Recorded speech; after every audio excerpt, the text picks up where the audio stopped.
दोस्तों, आज की कहानी है अपनी माँ बाप की सेवा करो। एक छोटा सा बोर्ड रेहड़ी के छत से लटक रहा था। उस पर मोटे मार्कर से लिखा हुआ था, मेरा नाम दयाराम है। घर में कोई नहीं है, मैं अकेला उनका लड़का हूँ। मेरी बूढ़ी माँ बहुत बीमार है। मुझे थोड़ी थोड़ी देर में उन्हें खाना खिलाने, दवा और टॉयलेट कराने के लिए घर जाना पड़ता है। अगर आपको जल्दी है तो आप अपनी मर्जी से फल तोल लें और पैसे गत्ते के नीचे रख दें। साथ ही रेट भी लिखी हुई है। और अगर आपके पास पैसा ना हो तो मेरे तरफ से ले लेना, इजाज़त है। मैंने इधर उधर देखा, कोई नहीं था। पास में गत्ते पे लिखा देखा, पास पड़े तराजू में 1 किलो सेव तोलें, 2 दर्जन भरे केले लिए, बैग में डालें। प्राइस लिस्ट से कीमत देखी, पैसे निकालकर गत्ते को उठाया। वहाँ 100, 50 और 10-10 के नोट पड़े थे। मैंने भी पैसे उसमें रखकर उसे ढक दिया। बैग उठाया और अपने घर पे आ गया। रात को खाना खाने के बाद मैं रास्ते पे टहल रहा था और मैं देखा एक कमज़ोर सा आदमी रेहड़ी को धक्के लगाकर बस जाने ही वाला था। वो हमें देखकर मुस्कुराया और बोला, साहब, फल तो ख़त्म हो गए।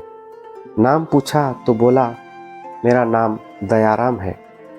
फिर हम दोनों सामने वाले चाय की दुकान पर बैठ गए। चाय आई।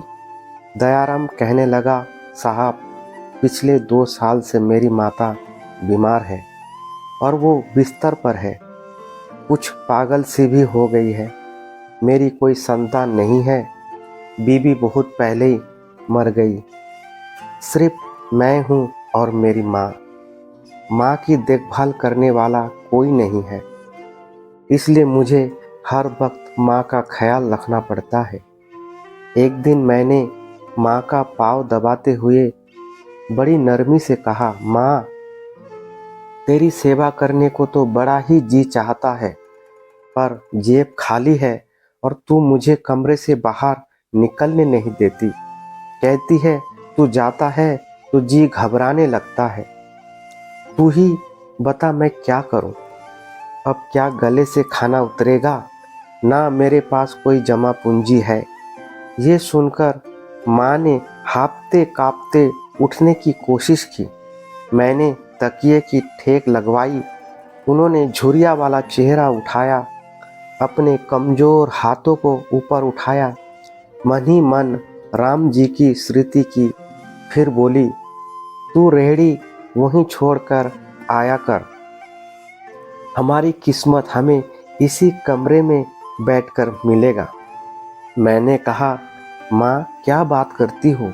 वहाँ छोड़ आऊँगा तो कोई ना चोर चक्कर सब कुछ ले जाएगा। आजकल किसी पे भरोसा नहीं कर सकते हैं और बिना मालिक के कौन खरीदने आएगा। माँ कहने लगी, तू राम का नाम लेने के बाद रेहड़ी को फलों से भरकर छोड़कर आ जा बस। शाम को खाली रेहड़ी लेके आया कर। अगर तेरा रुपया इधर उधर हुआ तो मुझे बोलियो। जब भी मैं अपनी रेहड़ी पर घर से माँ को देखकर वापस आता हूँ तो मेरा फल रेहड़ी पर कम दिखते हैं। हमेशा की तरह पैसे गत्ते के नीचे रखा होता है। मुझे अब विश्वास होने लगा कि आज के ज़माने में भी अच्छे लोगों की कमी नहीं है। एक दिन तो एक डॉक्टर अपना कार्ड छोड़कर गए। पीछे लिखा था कि तबीयत नाजुक हो तो मुझे कॉल कर लेना, मैं आ जाऊंगा। कोई खजूर रख जाता। रोजाना कुछ ना कुछ मेरे हक के साथ मौजूदा होता है। ना माँ हिलने देती, ना मेरे राम कुछ कमी रहने देता। माँ कहती है, तेरा फल मेरा राम अपने फरिश्ते से बिकवा देता है। आखिर मैं इतना ही कहूँगा कि अपने माँ बाप की सेवा करो और देखो दुनिया की कामयाबी कैसे हमारी कदम चूमती है।